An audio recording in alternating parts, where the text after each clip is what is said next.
You talk about culture and culture of innovation. Here is something not only for Paysend, but for all of you. What would be your recommendation about building a culture of innovation and a culture of creativity within companies? Yeah. We are in a startup, but this will apply for any company around the world. Yeah.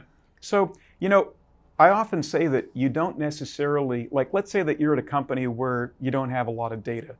That doesn't prevent you from running experiments. And when you run experiments, you learn and you factor that in and you go forward. So what I would say is building a culture of experimentation is the most important thing. It's being creative. It's finding new ways to solve problems. And so to me, if you're a company that runs experiments, and I'm not talking about doing weird stuff, I'm just saying experiment with what the customer actually wants and learning from that experience. So to me, the most important thing for innovation is that culture where you're not afraid to try new things. You're not afraid that the CEO has a certain way of wanting to do something. Companies should be driven by data. And if the data says that the customers want this, then doggone it, we're going to figure out how to do that. So experimentation, that's the culture for innovation. And creativity. And creativity. And keep experimenting. Right. Not stop. Right. It's not only once. Any failures that you recall in your career? Oh, no, I haven't had any. Fantastic. No. Something that lessons learned.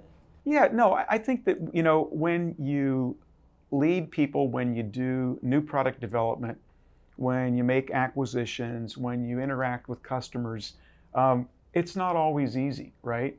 But I think the key is that, you learn from it and factor it in. And, there were things that we spent money on in new products that we it wasn't as attractive as we thought it was. And you hate to ever squander any money on that.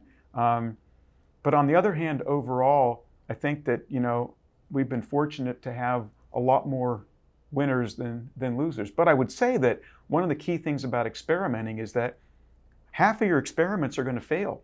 But that's why you do it, right? Because it's not as expensive to run an experiment as it is to roll it out to your entire customer base. So, failures are actually a good thing.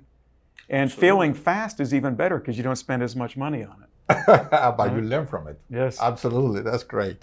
Another recommendation that Gary has shared with us at Paysend is that we need to build the muscle of innovation.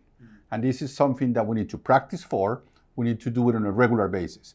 Every Friday, last Friday of the month, Paysend put the pencil down in the afternoon, the executives, and we take a couple of hours to think out of the box, to think with the customer first, and to stop doing what we're doing, to start considering a number of things.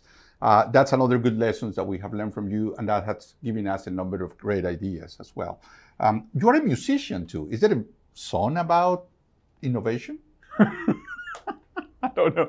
I'll have to think hard about that. But I do have a lot of fun. But I want to talk about that. I think that every business should regularly sit down and just think about what's happening in the world and what's happening with my customers and the competition, and think about what are new ways that we can meet their needs. But having these ideation sessions like you guys are doing is best in class.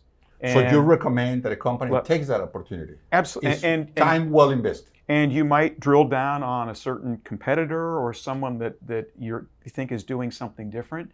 But I think it's wonderful because out of those sessions come wonderful, wonderful ideas, or affirmation that you're doing things right, or maybe you need to pivot because there's something else that you've learned. But I love it. It's best in class.